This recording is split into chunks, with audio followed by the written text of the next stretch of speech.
Today, in this chapter, Krishna shows his cosmic form to Arjuna,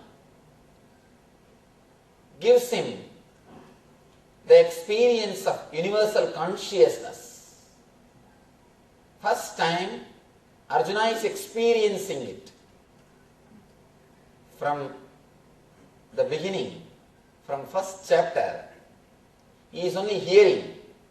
Again and again he is hearing. Yesterday he heard the complete, full expression.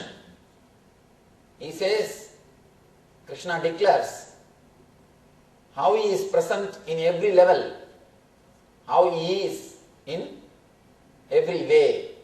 He says, among the rishis, I am Narada.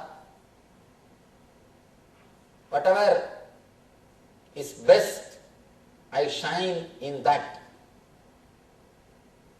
Yesterday we heard all that declaration by Arjuna. Today he proves it by giving the experience to Arjuna, solid experience to Arjuna. See, the difference between enlightened man and egoistic man is only one thing. Egoistic man also declares, but enlightened man can give experience. Hiranyakasipu was thinking he was God, and not only he was thinking, he was telling all his citizens to chant his name.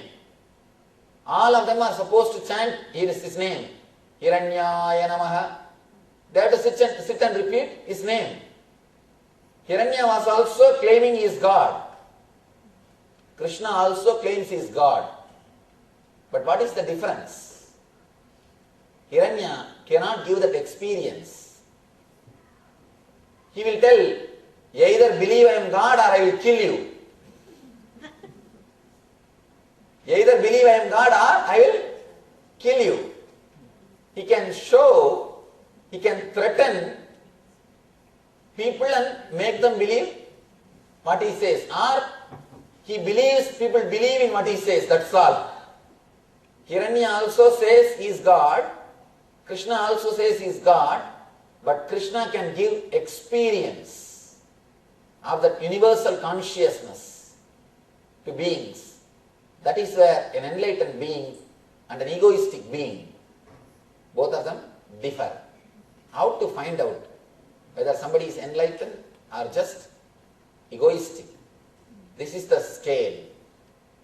This is the scale.